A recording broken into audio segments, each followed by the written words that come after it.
Hello, everybody, and welcome back to Jenny from the Chopping Block Recipes for Success. And today we have Andrew Williams. I'm so excited to introduce him to you all and talk about his remarkable story and highlight him and all that he's created. And I want to start with him being the founder of Leaders of Change. And if you could just tell us a little bit more, Andrew, about this movement. I'm like out of breath from dancing.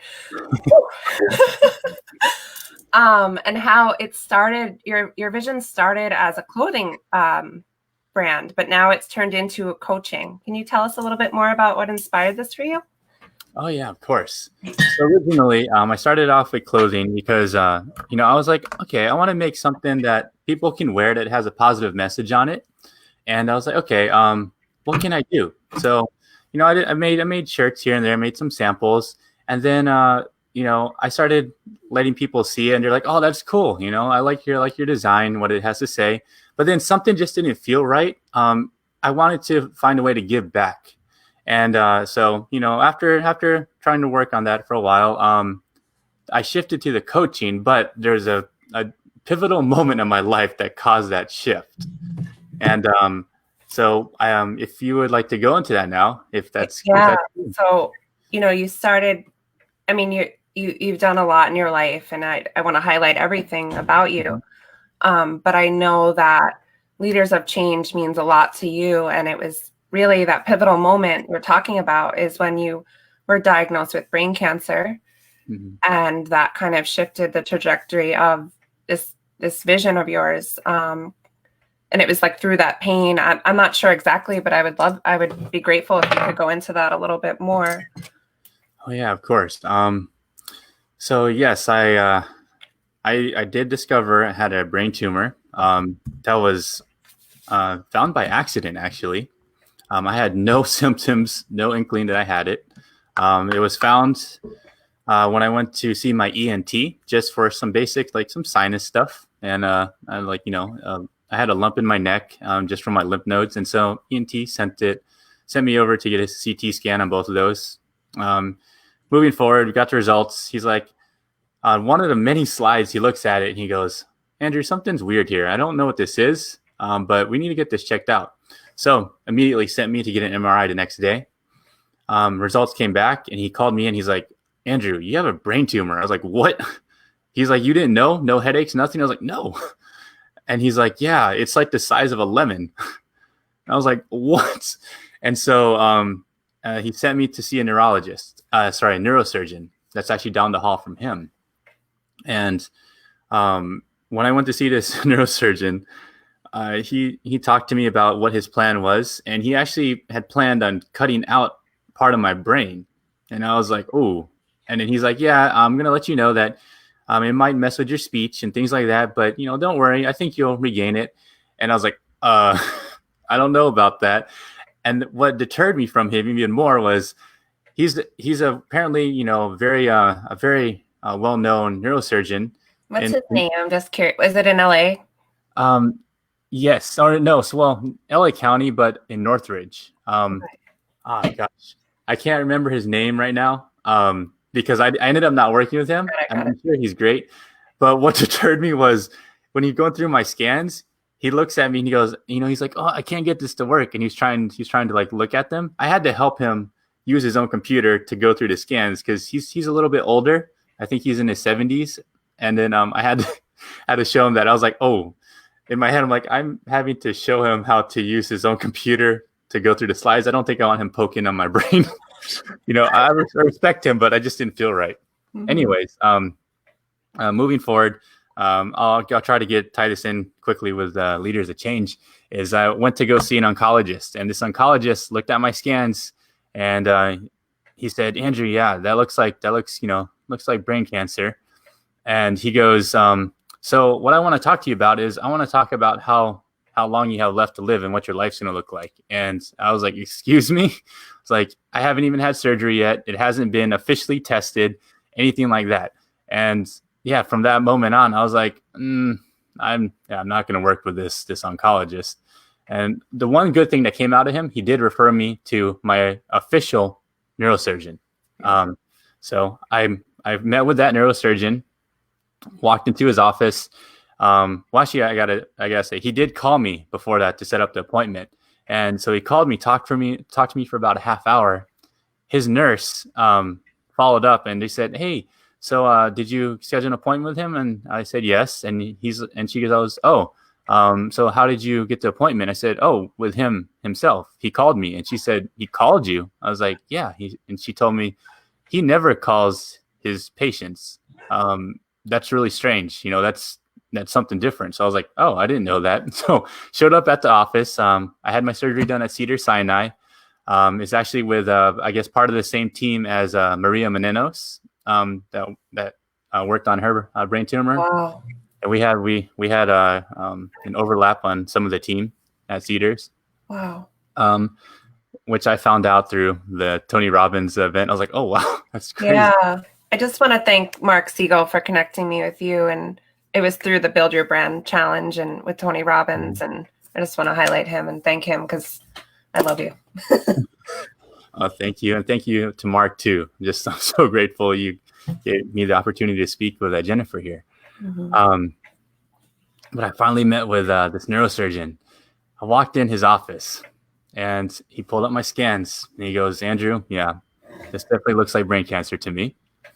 And he said, "This is my plan of action, what I want to do, how I want to, remove the tumor." And I stopped him. I said, "Doctor," this doctor is fantastic, amazing though. I said, "Doctor, are you married? Do you have kids?" And he goes, "Yes, I do." And I said, "Doctor, if I was your son, everything that you went through with me, would you operate on me the same way?" And he said, "Absolutely. I would not change a single thing." And I said, "Okay, well, cool." And I said, "Second question for you." I said, "Doctor, do you believe in God?" And he looks at me, gave me kind of a little smile, and he goes, "Yes, Andrew, I'm a Christian." And I said, "Okay, that's good to hear, doctor." And I said, "I want to share something with you." And I said, "I believe that divine intervention occurred and God led me to you. And I believe that he's going to take control of your hands to remove this tumor from me." And I said, "I believe in you. I believe in him. And I know that you're going to take care of me. But what I have to tell you is what you say, I can't take as the final diagnosis because you are not my creator. You didn't make me. Now you're talented and you've helped people around the world. But, I'm not doubting your abilities. But I'm saying that I don't think that I don't consider anything set in stone until we find out for sure in the end." And he smiled at me and he's like, "Okay, fair enough." And then next thing you know, move forward. He did tell me, "We got to operate soon because it's putting pressure on your brainstem. If it touches your brainstem, you're dead. You're gone." And I was like, "Oh." So he's like, "We need to operate immediately." So within, I think, less than a week, I was in that OR. I woke up, I went to OR, and then after the initial surgery, I woke up. I didn't realize I had the surgery. I was like, "Did I go in yet?" I was sitting there. I was like, "What's going on?" And so I woke up. I was in ICU.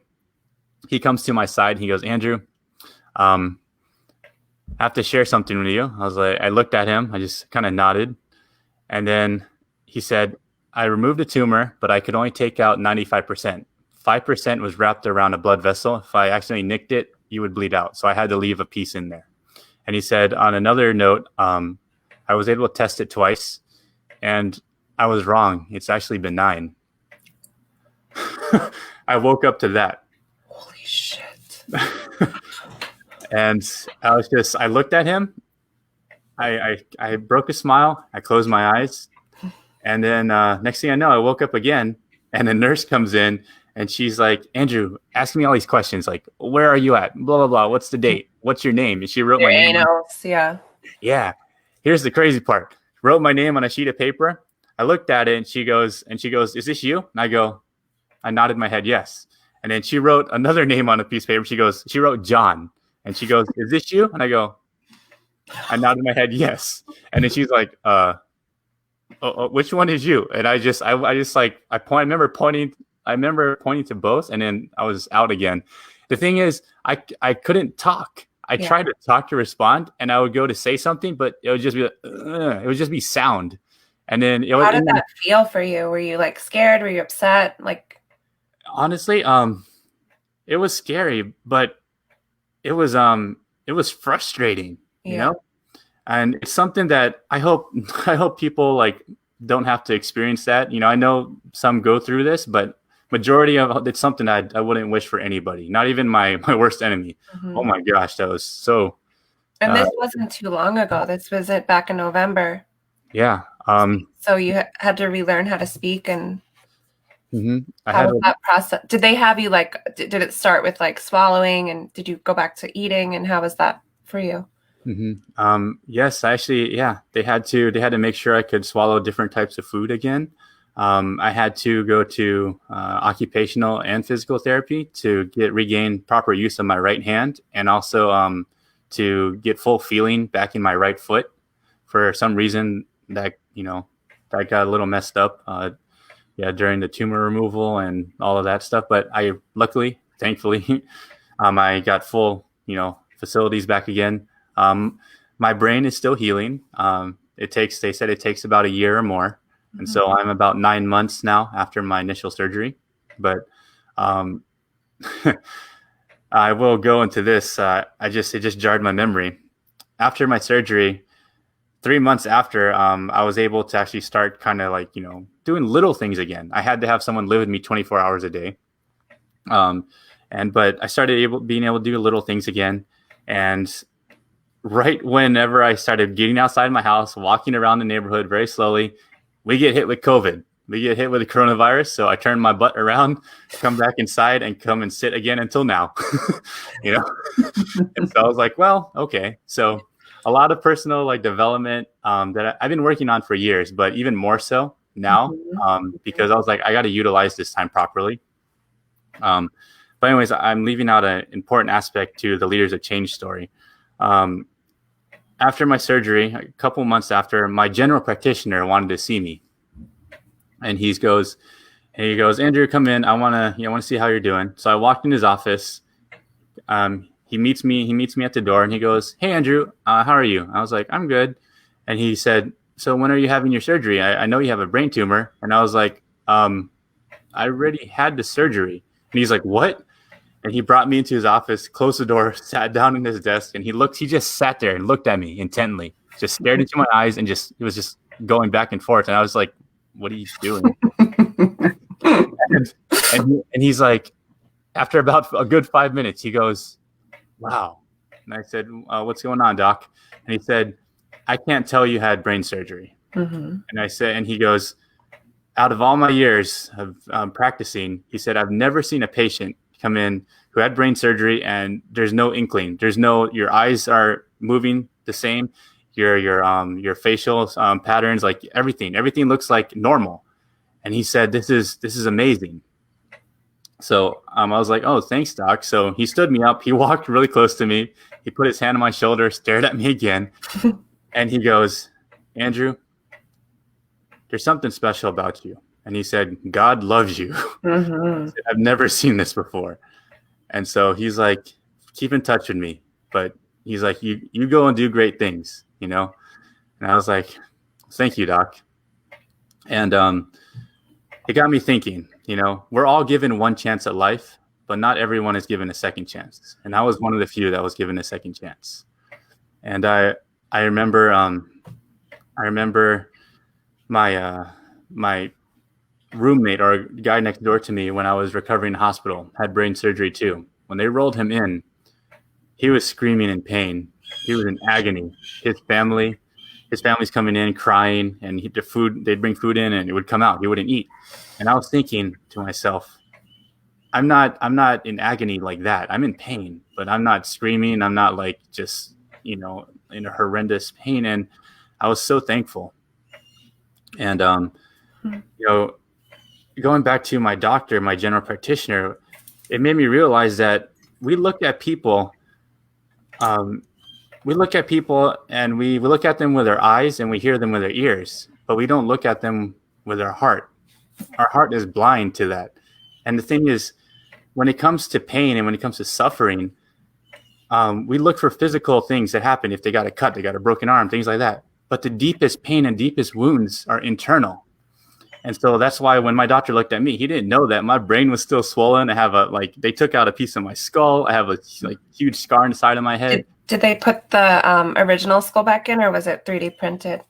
No, they put a titanium plate. Oh, cool. Okay. Mm-hmm. So I'm like part cyborg. Cool. We'll get into that later, the superhero. Okay.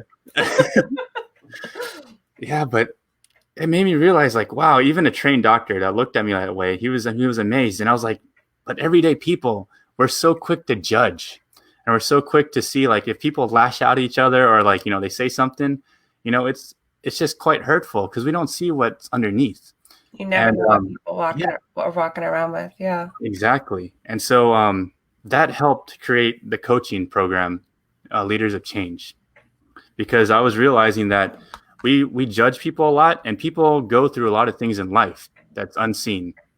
And not only that, it's when someone tells us, like with kids, when a kid doesn't make a team, when a coach says you're not good enough, sorry, you can't make the team, or for example, like what my oncologist telling me, he wanted to tell me how long I had left to live.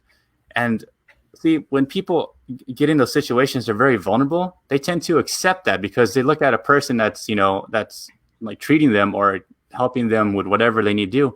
They're considered in power, and they give it up to them because they trust them. And then when they give that trust, and then they say, oh, okay, well, this is what's going on, and you're not good enough, or you're not going to, recover from this or whatever. It's weird because I noticed that people get some sort of relief from it because they get a diagnosis. So they're not worried about that part anymore, but they hold that as the truth. And when they hold it as the truth, it's like it wears them down, and then they lose their power. They lose control of their story. And so that's what I decided. I was like, no, I can't keep seeing this, And once I made that decision for myself, I was like, no, I'm not going to let this oncologist tell me what, how long I got left to live and, what I'm going to do in my life. I said, I got to hold on to the most powerful thing about myself, and that's my story. That's what makes me an individual, and that's what I got to teach people too. I joined different brain tumor survivor groups. I joined different cancer groups, like people who have cancer and people who survived it. And I saw like the drive between these people. Some of them gave it up, but then I saw a few of them that just were like, you know what, I'm fighting, and I'm going to keep fighting. I don't care what this doctor says. And I brought tears to my eyes, and I was like, I love these people. Mm-hmm. Now, how can I provide that to other people? And so I created the Re-Narrative Recovery Program for Leaders of Change, my coaching program. And I was like, people realize, actually, I should say they don't realize that all the traumatic events in life and all the pain that they go through, it's not about suffering. That's actually power. It's your gift. Yeah, exactly.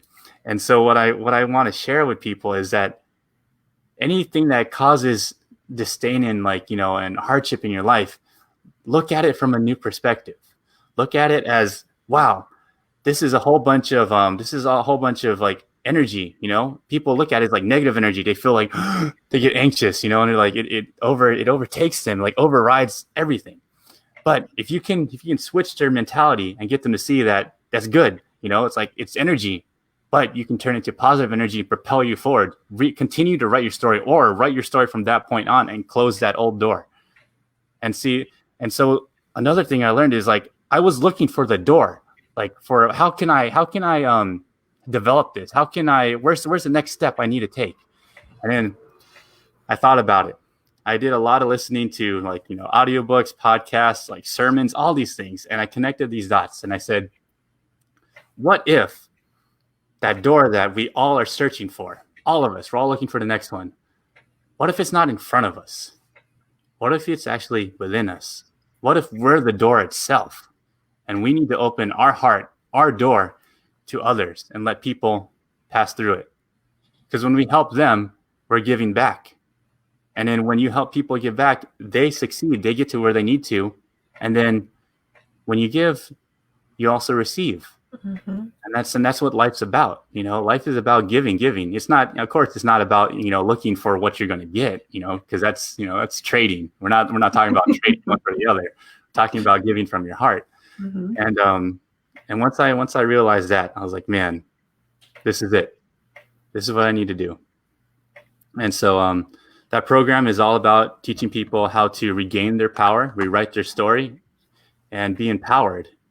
And then, of course, I go in there about nutrition for your mind, because everything in life that you think of or that comes into your mind, like I could tell you right now, Jennifer, I could be like, do not think of a purple hippo riding a unicycle on the front No, can we go lawn back to unicorn? or a unicorn in front of the White House, right? Cool. Yeah, like if I told you don't think of that, you're gonna think of that. I'm there. I'm writing it. Exactly, right? It's nuts. It's like that's how our mind works. Yeah. Yeah. And so everything we hear, we see, we smell, we taste, we touch, that's all information. Mm-hmm. That's everything that we can't control. Mm-hmm. And so that's what I like to tell people this. We are not in control, but we are in charge. Just like when you take your SATs, when you're in school, when you're in high school, and all that, they give you a topic. What do you do with that topic? You use whatever topic it is, and you craft your story. So we're not in control of the topics in our life that come in, but we are in charge of what the story we make out of those topics. Mm-hmm. So no matter if it's a whole bunch of negative stuff, a whole bunch of jargon, whatever, and you're like, oh, this is crazy, you can flip it. You can write it however you want. And that's what I teach them. You're in charge of your life. You're in charge of your story. You're in charge of what happens. So don't get caught up in all the bull crap. Absolutely. Yeah. Wow. It's beautiful. Thank you so much for sharing that. And I can't believe like how good you look and how good you're doing. And the fact that you're already giving back is just beautiful. So I just want to thank you, for all that you're doing. And I just wanted to talk about also, with the Build Your Brand Challenge, how you're creating a course, and that's the Re-Narrative Recovery. Can you tell us a little bit more about what that's going to look like for everyone? Oh, yes, of course. So Re-Narrative Recovery, my course I'm creating, it's somewhere along the lines with my coaching, but what I provide more in-depth, I guess, like stuff you can read, and I'm going to narrate each of the slides and talk about them. But it's trying to condition you to look at things differently, and it's about putting you into a state where I'm actually going to get you to relive the trauma in your life. And there's a specific reason for that. I'm going to teach you how to relive it, but how to look at it from a third perspective. Because once we get into thinking about things, we start getting we get angry or we get sad or things like that. But I'm like saying that's all useful. But I teach them how to pull away, look at it from a different angle, and be like, that's not actually you. That's just a state you're in. Now look at it from an outside perspective, and I teach them about that and the methodology and things like and that go along, and then I teach them something called terrain building. Terrain building is something that I learned. I studied molecular biology. Cool. And, when I was in college, and I utilized this in the aspect of our mind as well. Terrain building is all about. So there's two ways to fight a virus or a bacteria or things like that. You can attack it directly, or you can make the environment so uncomfortable where it can't survive. And so that's what I teach people. You can do that with your mind as well. And so that's part of the course. Cool. So little by little. Sign me up. Yeah. Oh, of course. Yeah. It's amazing. So I do like stuff like that. And it's step by step. I believe I wrote 8 steps. I'm still working on, fine tuning it. But yeah, I take them just a little bit at a time so they're not overwhelmed. Beautiful. And I just want to ask you another question regarding your recovery. Because I'm familiar with this topic, and I had my significant other had the massive stroke, a little bit about the story. But I'm curious to what was like the best part of when you regained your speech. Like, was it music therapy? Like, was there a certain part in that healing process that really helped you? Oh, yeah, there definitely was. something that I didn't think would have such a great effect on me in a positive way, but it did, was when I got home, one of the first things I did once I was able to, start talking again and, regaining some sort of, you know, um, ability to be present again, get my cognitive resources back was I walked up to my piano and I was like, can I still do this? I opened it up So beautiful. and I played and I was like, and Wow. it just lit up. I was like, I may not be able to talk properly, but my hands and fingers and my mind still knows how to tell my fingers what to do. And I was like, oh, yes, thank you. Yeah. Yeah, that was a huge moment. Wow. That's amazing. Cool. So I want to talk about your fitness modeling, and you've had some really cool experiences with that. I just want to highlight everything that makes you you and talk about how you're a total stud and how you were a model for Nike and Herbalife and a certain bike company, underwear model, name it. So can you tell us like how you got into that, why you were passionate about that, and maybe what made you pivot into this new part of your life from that? Oh, of course. It started when I was 17. When I was 17, I was living in the East Coast. I was living in Florida, and I walked into the military shopping mall because my dad was in the Navy. I walked in there, and there was a setup there for GQ magazine. I walked in the door, and the photographer and I guess the scout stopped, and they're like, "Can we take your picture?" And I was like, "Oh, okay." I was like, "Sure."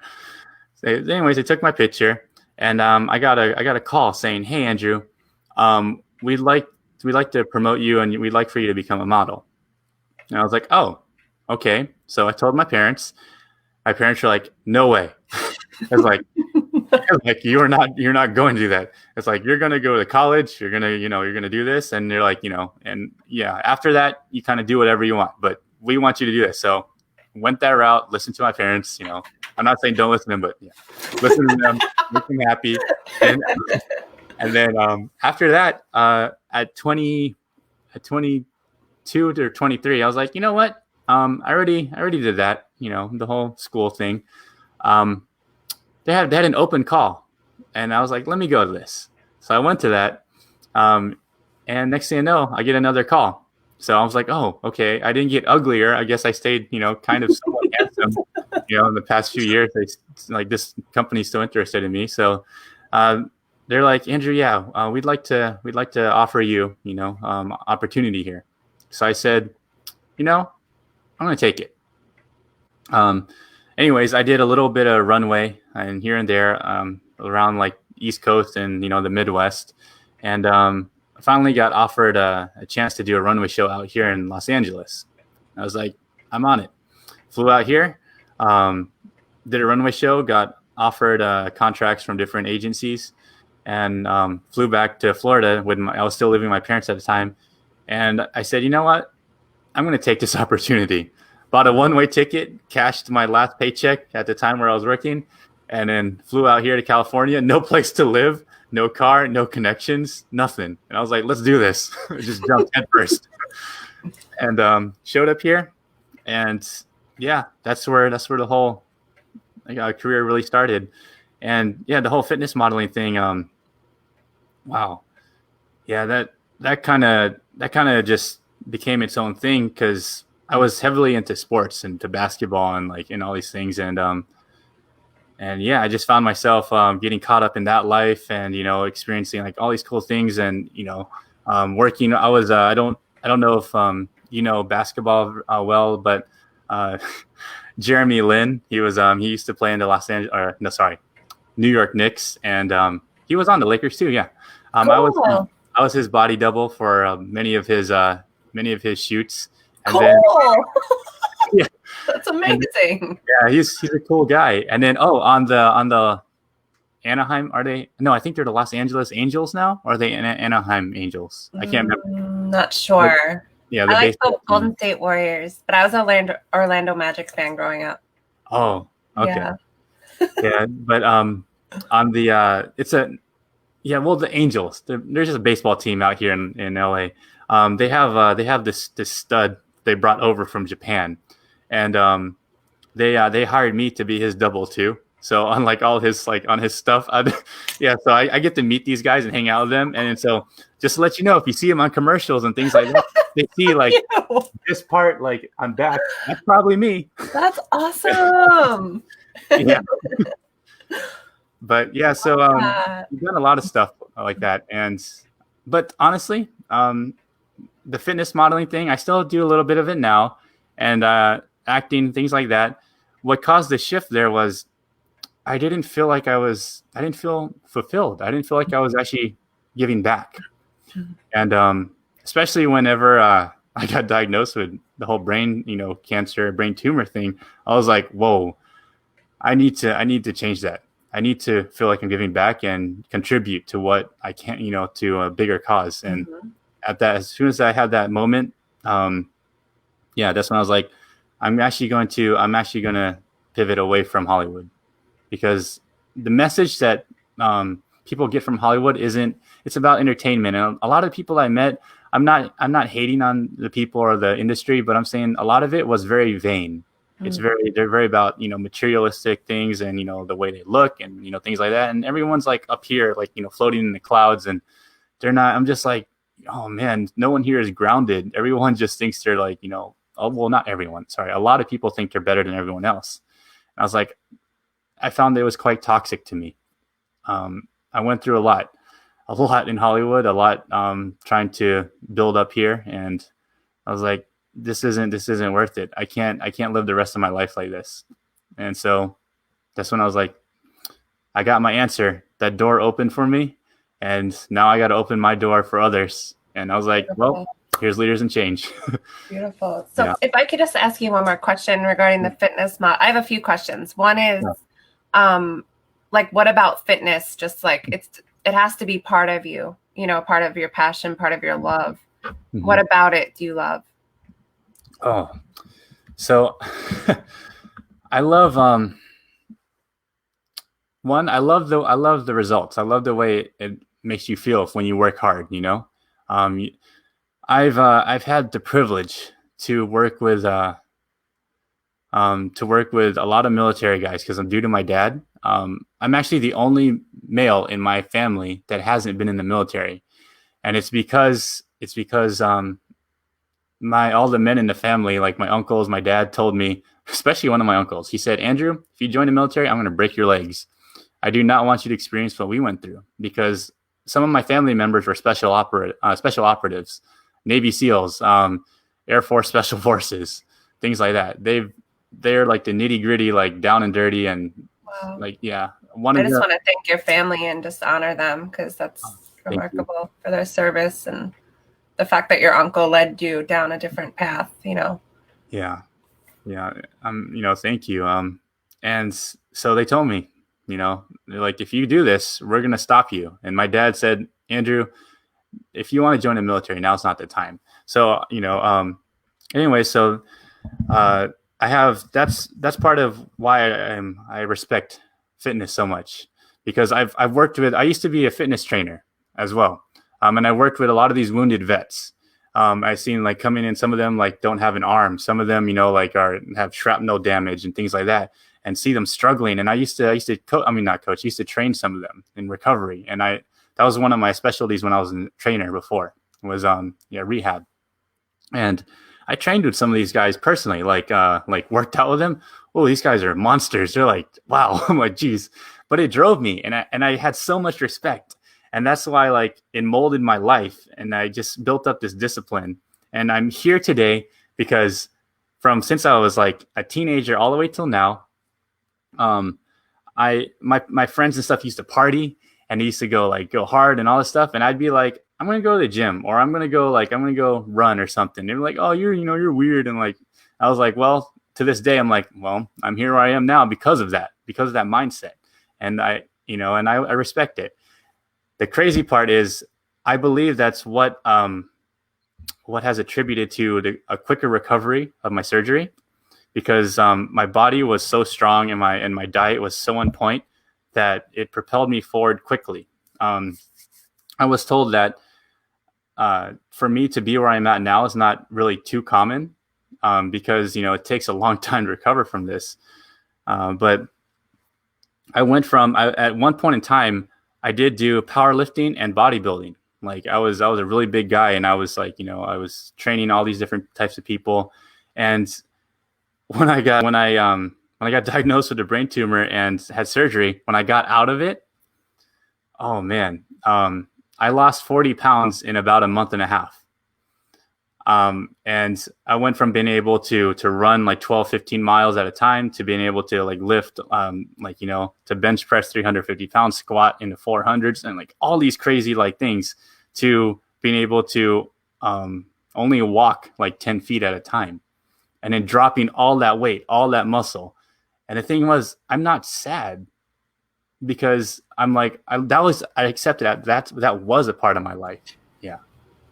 Can I just ask you, because like I remember just seeing the recovery for Christopher, and just thinking like those 10 steps were like running a marathon. Like, is that accurate? Like it was almost like equivalent to how hard it was. Like, I didn't realize at first, because it just seems like it looks, it's easy to us, but like, is that accurate? That's 100% accurate. Yeah. And I have so much appreciation for how our brain controls our body now, and for what people go through, and to see people who are struggling or have issues when it comes to like, recovery, or, go through traumatic surgical or, accidents in life. I'm like, I feel you, I see you. And I commend you so much, because I'm now one of you, and I went through it. I'm like, oh my gosh, that's scary. It's frightening. Yeah, but yeah, certainly 100%. Yeah, I would say, yeah. Thank you. Accurate. Mm-hmm.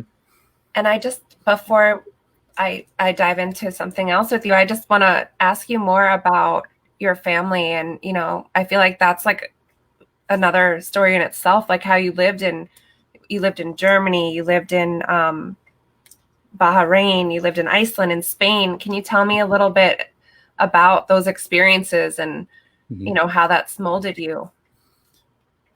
Oh my gosh, that's amazing experience. Such an amazing experience. Germany and Spain, I don't remember too much. I was pretty young, but I remember Bahrain and Iceland very vividly. So I'm gonna start with Bahrain. Bahrain was I lived there during Desert Storm, the war. My dad was one of the commanding officers on the naval base there, and it was pretty crazy, because my best friend in Bahrain was Arabic, and we were kids. We used to play together, and I used to go to his house, he used to come to my house, just do kid things. The part that was truly amazing that I didn't think about until I got older was he didn't speak English and I didn't speak Arabic, but we got along. We were best friends. I love that. It was like, and it was just, I think about it now, I'm like, wow, it's because we were just kids. That's what we do. We just get along. We have fun with each other. And it's just like this unspoken word. You don't have to talk and understand what you're saying. It's like, you just get a feeling and you're having fun, and because you're kids. And I was just like, wow. I look at that now. I'm like, I wonder how my friend is. I haven't seen him in, obviously since I lived there, but, so that's, that was an extraordinary journey there. And just in that in itself, but while living there, like I said, we lived there during Desert Storm. My dad became friends with a lot of the sheiks, or the royalty there, because he's in the military. And I remember one of them gave my dad a card. All he had on the card, it was a blank card, and then he signed it, the sheik. And he said, my dad's name is Bill. He said, Bill, you go anywhere you want in the country, and any door that you want to go through or anything, and they won't let you through, you take out this card, you show them my signature, access to everything. And it's true. It was true. And I was like, wow, that's pretty crazy. But a part that I think is like, it's not scary to me. It's actually like, it's just, I feel so grateful to experience this.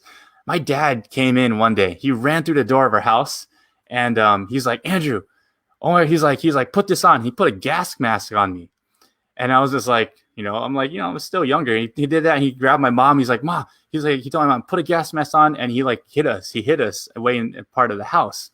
And then he had his like combat gear on. He had an M16, things like that. And then he told me that Saddam Hussein just launched a missile. And he said Saddam Hussein was launching biological like missiles, like, you know, doing biological warfare and stuff like that. And I looked out the window. You can see it. You can see it flying through the sky. And I remember my dad was, you know, he would hide us, stand next to the door, and then wait till it passed, and then he would take us off, and he took us through drills, you know, how to deal with all this. And but the funny thing is, he kept me calm. He never caused me to panic or anything. He's just very warm and, you know, as supportive as he could be, while, you know, still being in soldier mode. Yeah, but anyways, like that was a whole adventure in itself that I'll never forget. But it's not scary. It's just like, wow, I actually feel privileged to have gone through that. But anyways, we were there for, I think, about maybe 3 years.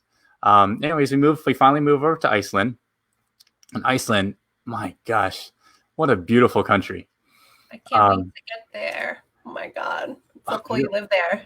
Yeah, you'd love it. There's not a lot of people, and it's just in my mind right now, I can see it, just open country, like sheep running across the road as you're driving, and you got to stop and wait for this flock of sheep. I get out of the car and I start chasing them. Yeah. Just the people are so nice. I remember living there. The thing is, it's crazy. They do have like the whole 6 months of light, 6 months of darkness. Oh, really? Yeah. And shit, I didn't know about that. Yeah, my mom and dad would have to cover up the windows because I'd be like, it's still light outside. And they're like, it's technically midnight. Go to bed. Wait, so it stays light. Wait, what? I don't know anything about this. Oh, sorry. So, yeah. So it's like 6 months dark and 6 months of light, where it's pretty much light 24 hours a day. What? Yeah. And so that's why my mom said, like, she'd say, you know, Andrew, you know, go to bed. It's technically midnight. You have school in the morning. And so she'd black out the windows with a bed sheet or something. And, you know, it's a strange experience, you know, to look outside. It's always bright, you know, for a few months out of the year. And then, of course, Iceland, even though it's Iceland, it's mainly green, but it does snow quite a bit. I remember going around there with my parents. We go on trips, just driving through the country, and we used to stay with random people. Cool. Because they're so friendly. They were open. Like my dad used to drive and be like, hi, my wife and I, we have our son here, and we're just looking for a place to stay. And can you recommend anywhere we should go? And they're like, oh no, yeah, come stay with us. And we're staying with this Icelandic family, you know, for a couple of days or so, and they're introducing us to all these new places. And I was like, did you know them before, Dad? Like, no. I was like, yeah, they're so open. Good but people. Yeah, I highly suggest it. I went again, after a few years. I think I went to visit 3 years ago just to go and experience again. Phenomenal. Was it like what you remembered? Like how long ago did you live there, opposed to when you revisited? Oh gosh, like 15 years, 15 years or so, something like that. Yeah, and then was it the same, or like what changed? Surprisingly, it was pretty much the same. But just being able to experience it as an adult is so much more different. Mm-hmm. Yeah. Cooler, yeah. Yeah. Well, not cooler, but yeah, it's cool to experience it both ways. Yeah. That's amazing. I love that. Thank you. I'm sure you learn like so much just from those experiences. Mm-hmm. It's beautiful. I love that. It's like hard to go. Now I want to talk about your acting and tie in the other side of you and your professional musician. Can you tell me? Oh my gosh. So I want to talk about the dating show that you won. And that was called, oh my God, Kiss Bang Love, right? Yeah. Yes.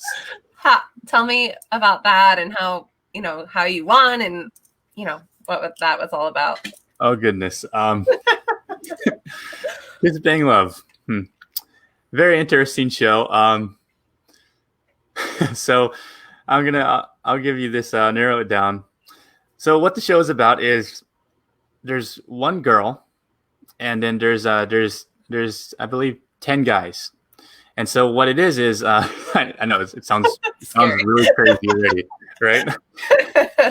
So what happened is you're blindfolded. The guy's blindfolded and the girl's blindfolded. And what they do is whoever, like the producer or whatever, brings you up on stage, and the girl's standing there, and you walk up to this girl and they tell you, okay, guys, kiss. And so we're both blindfolded, and then like they like inch us closer to each other, and then they're like, okay, kiss each other. Like make out or just kiss? Like, well, whatever your idea of it is, yeah. So, I was like, What'd you do? It was just I didn't like try to do anything crazy, just simple, kiss, but so if you think about it, it's kind of like, oh, that's kind of gross, there's like 10 guys, but luckily I was the first one, so okay. no sloppy like set number 2 through 10. Yeah, okay. So I was the first one. And so after that, what she does is she goes into like her holding room, and then she narrows it down. She eliminates people, and then she narrows it down to 3. And then so she based it on how well you kiss. and so I was luckily one of the top 3. So, so I made it to top 3, and then from there you go on dates with her. And you can take off your blindfold. She can see you, can see her, and then the producer sets up dates. And so you set up dates, and you go on your one-on-ones, and then she narrows it down to 2. She eliminates 1, narrows it down to 2, and then from there is you guys. They rent you an Airbnb, and you spend the night together, and they give you a handy cam, and they're like, you guys can record like whatever you want. You can talk, you can narrate, blah, blah, blah. And, like here, you're going to stay in this thing for 24 hours, and yeah, you just, we're not going to film. That's all on you guys, how much you want to show or don't. And we're going to show up the next day, and then we're going to film you guys like brushing your teeth and, whatever. And then we'll go from there. Anyway, so we went through all that, and it's so funny. Like this girl and I, we talked to each other, and we're like, yeah. So I just want to let you know that I'm not like, I have no intention of like get doing anything, because I didn't want to make it weird. I was like, don't worry. I don't want you, like, I know your mom knows you're on the show. I don't want you to think that, oh, your mom freaking out. They're like, oh my gosh, who's this stranger? Like, it's cool. I'm like, yeah, don't worry. But anyways, so where was this based? Where was the Airbnb and stuff? It's in where was it? La Cañada, Flint Ridge, here in California. Oh, cool. Mm-hmm. Yeah, so it was like a small little like cabin thing, and yeah, and it was really nice. But it was funny because like most of the night, we were just like, she was FaceTiming with her mom and her best friend, and be like, hey, look, it's Andrew. And then I'd be like, hi. And I would just be on my phone, like playing games or like, on the call. It was like really chill. It's like we're 2 friends hanging out, like, so people are just like next year, like, what'd you guys do?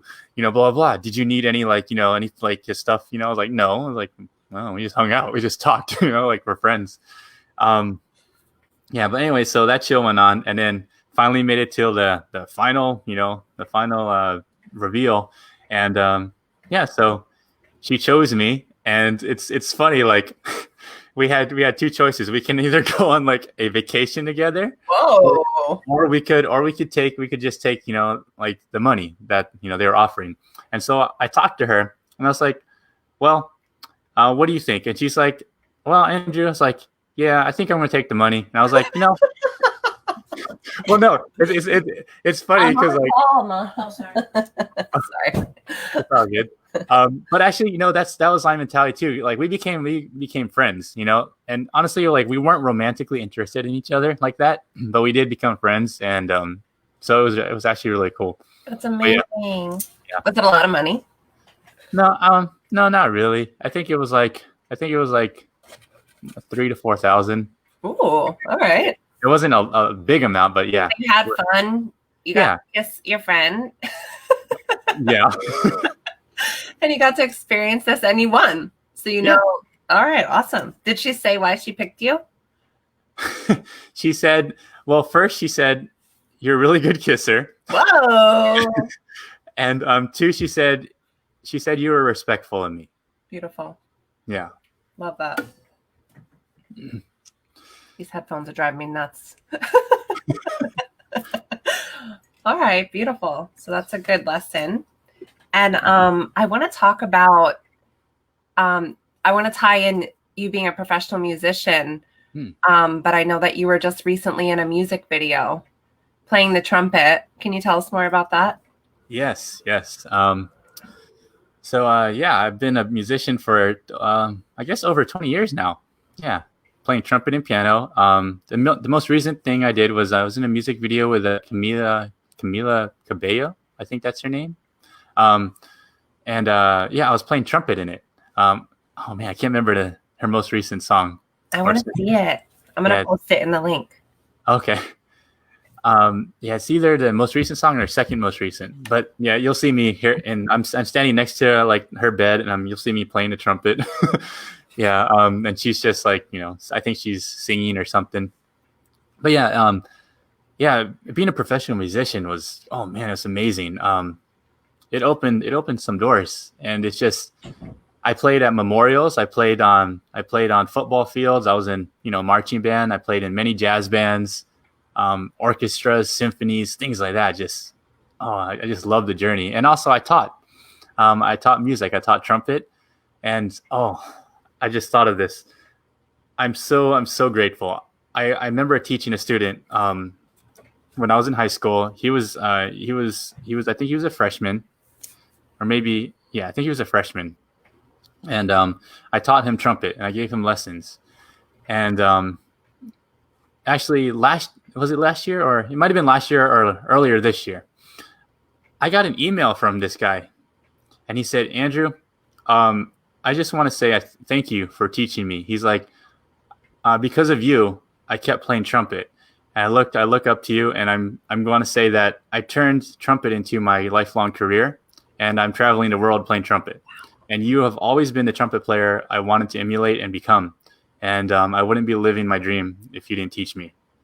And when I got that letter, I just melted. I was like, that's what it's about. That's what it's about, giving back and just helping someone achieve. And oh my gosh, like, music will never go away in my life. It will always have an anchor in my heart.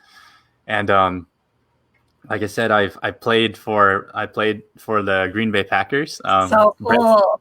With Brett Favre on his birthday. I went to the same university that he went to.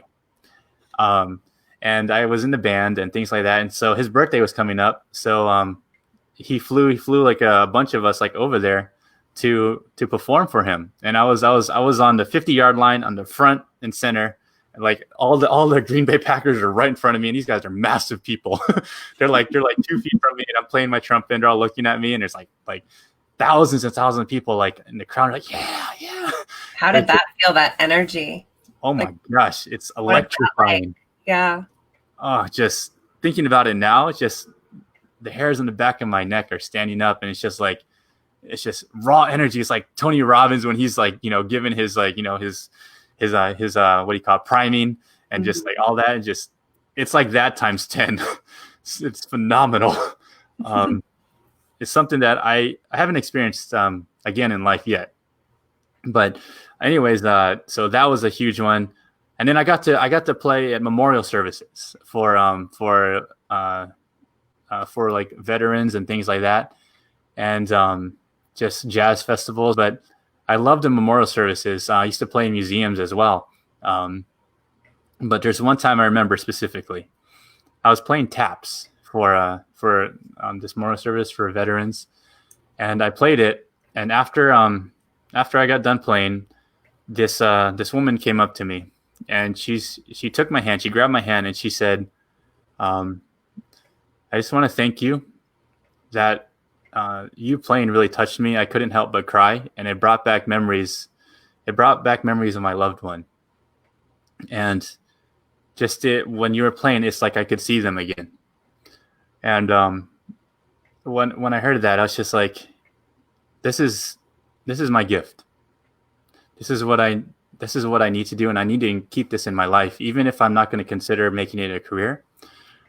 I need to keep doing this because this is a way that I can give back to people, and it's healing. Music is healing. Music is the universal language. So is. Yeah, and so beautiful.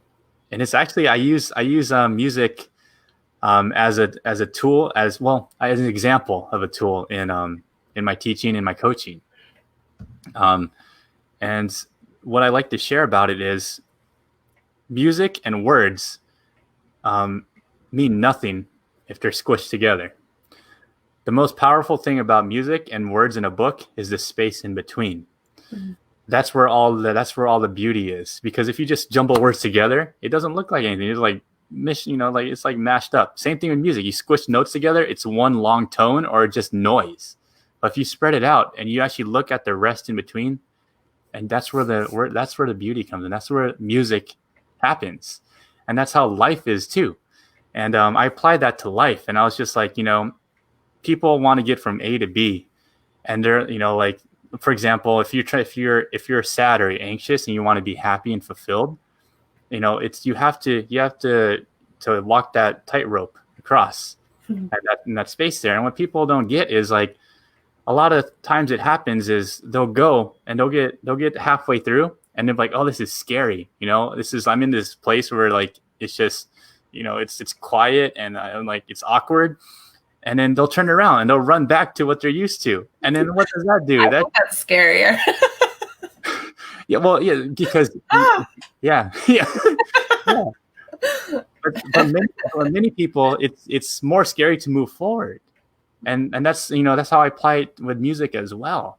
You got to get to the next note. You got to get to the next word. There's new life in it. There's new wonder. There's new sounds.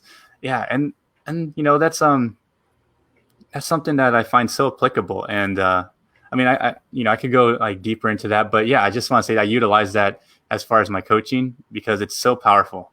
Music is everything. Yeah. I'm happy that you shared that with us, and it's just beautiful. I love the space between. Mm-hmm. It's a beautiful message. I want to ask you one more question regarding this. So when did you find music? I found music when I was a kid. I think I was, I don't know, maybe 6 or 7. I was forced into piano lessons, and I was like, every moment of my lesson, like, I hate this. I don't want to do it. I want to go play outside. I want to go, like, I don't know, whatever. Like, I was weird. I was a weird kid. I read a lot of books instead of, like, that's awesome. Oh, well, thank you. I appreciate that. But yeah, nowadays it's more like, more video games and things like that. Yeah. But yeah, it was at the age of 6 or 7, my mom and dad introduced me to that. And I let it go after a little bit because I felt like it was a chore. Mm-hmm. And then I guess, like, maybe 3 years later or so, I actually just, sat down at the piano. I was like, oh, okay, this is okay. I don't mind. And then middle school rolled around, and my dad's like, would you like to try out for the band? And I said, okay. This is weird. I tried every instrument that I could at this middle school, like all the way from drums, saxophone, clarinet, like trumpet, like tuba, things like that. And yeah, like, and like this, like, tuba's like bigger than I was. You're so funny. The way you say the words. And the tambourine. I played that in a band. Yeah, the little tambourine, the triangle, Yeah, I tried all of these things, and so after I tried everything, my dad sat me down on the curb outside the school, and he goes, "So, Andrew, what do you think? What do you want to play?" And I said, "Dad, I think I want to play the trumpet." Beautiful. And he smiled at me, and here's the part that I thought was crazy. He said, "Son, I want to share something with you." He said, "When I was your age, I tried out for the band too, and the one instrument I picked was the trumpet." So cool. And he said, I didn't continue with it because I wanted to, but I got actually life hit me, and my dad's story is amazing itself, but something happened in my dad's life, and he's like, yeah, I couldn't do it because I had other things that came up. And then he said, and then I gotta touch base on this really quickly too, that it's active in my mind right now. When I got scouted to do acting and modeling, my dad told me when he was 17, he got scouted also when he was born overseas. He was born in the Philippines, but he got scouted too, and they tried to bring him into the Hollywood, into the American movie industry. but he got drafted into the military. And so he couldn't go. So he smiled at me. He's like, son, you're doing everything that I wanted to do when I was your age. So he's like, you're living the life that I wanted to live. Wow. And it's so weird. He never told me these things before until I started doing it. And he's just like, I need you to think about this, to realize these things. But yeah, so that's how that tied together. Beautiful. Thank you for sharing that. And that's amazing. It's remarkable. Wow. Hi. So I wanted to, I ask every guest the same number of questions, and I'm really curious. There were so many times during, our talk today that I wanted to be like, so how is the food? So how is the food? So I'm going to ask you, what's your favorite food and or recipe? And I also am going to sneak in, how is the food in Iceland? Oh, okay. Wow. So my favorite food is, well, I love a lot of foods, but I'm going to say my latest fix has been actually curry, Indian curry, and also Thai food. Yay! Red, green, yellow, what kind of curry? Wow. Sorry. Actually, I'm just going to say all. I just love all of it. Yeah. Yeah, nothing in particular or no specific type. It's just, I'm just addicted to Indian curry and in Thai food in general. Yeah. Just amazing stuff. Are you a pad Thai guy? Curry chicken? What's your favorite? Oh my goodness. Pad Thai, drunken noodles. Ooh. Yeah. Tom Kha soup, stuff like that. Beautiful. And Iceland? Iceland's kind of strange. Iceland's not known for their food. Okay. Iceland is, it's when I went there last time, they have this thing that's so popular, and it's a hot dog. Okay. I was like, is it like a beef hot dog, like chicken hot dog? It's a beef hot dog, but I don't know why it's so hyped. It's like a beef hot dog. I think there's like ketchup and like some crunchy stuff on it. Yeah, but I was like, I don't know. It didn't seem too special to me. Their food's kind of expensive, but it's not like something that'd be like, I need to go to Iceland to get it. Iceland's for the views and the environment. Yeah. Cool. And how about Bahrain? I feel like I'm saying that wrong. No, that was right. It was? Yes. Bahrain? Yeah. Bahrain, well, I can't think of anything in particular. I know I went a lot to the markets over there, and they did have a lot of seafood, but my mom mainly made just like Filipino dishes. And she'll do Filipino dishes, American dishes, but nothing that was specific to that region. Well, because, I don't think she knew how to make anything. And then we didn't eat out often because it was like, during the war and stuff. Yeah. What's your mom's like go-to recipe? Oh my goodness. My mom is a jack of all trades when it comes to food, but for Filipino traditional, she did one of my favorite dishes. She made something called sinigang. Sinigang and adobo. And it's basically like, sinigang is like a soupy dish with, you can put whatever type of meat on it. And it's like vegetables, and it has like more like a sour, it's like a sour and salty taste to it. And you eat it with rice. It's really good. And adobo is pretty much, if people who've had Filipino food know, adobo is like one of the key things to have. And also lumpia, which is like Filipino. I'm thinking adobo as the spice. That's not it. No, adobo is just the name of the dish. Dish. Beautiful. Okay. I'll research it. Beautiful. Mm-hmm. Thank you for sharing. I want to create something inspired by you. Thank you. And now back to our superhero talk. If you could have a superpower, what would that be and why? If I could have a superpower,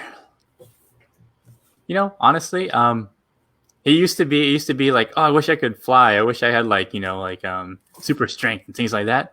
But as I got older, and after going through a lot and seeing a lot of things, it's definitely the ability to, it'd be the ability to heal. Yeah, because I mean, it'd be super cool to see like the entire Earth from the sky, to experience all that, or even go into space and look at the Earth and be like, wow, this is cool. But I feel like we could do all of that. We can heal. We can go to these places and with our mind. Yeah, there you go. It's awesome. Cool. And I just wanted to ask you, I want to check in with you and just ask you like how this, whatever you want to call it, the unique point in history or this challenging time of COVID, how has it been for you? Is there something that was really hard for you that maybe you worked through that would help inspire the audience? Oh man.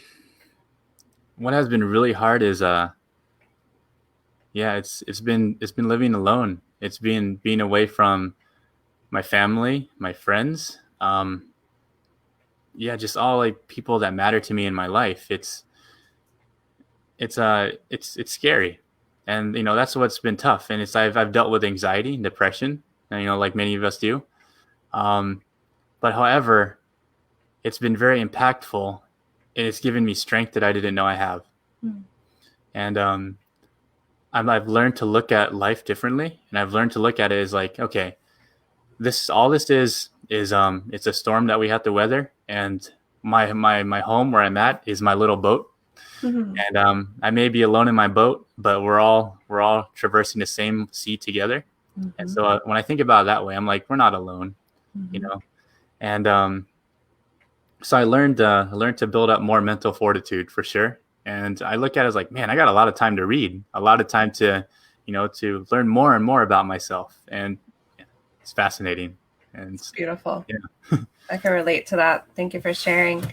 And I just want to ask you if there's anything else on your heart that you want to share that we didn't talk about.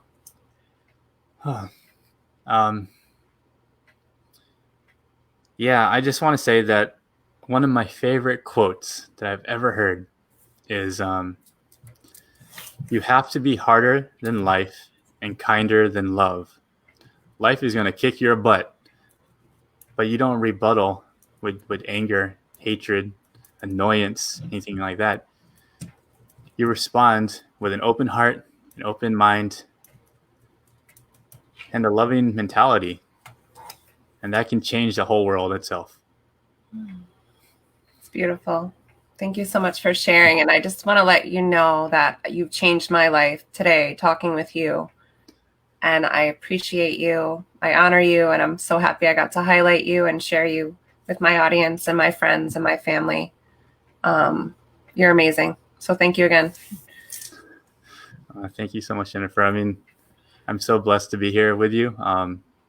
You opened so many doors for me just by doing this. And I can't tell you how grateful I am. I'm just as grateful, so I get it. And let's collaborate.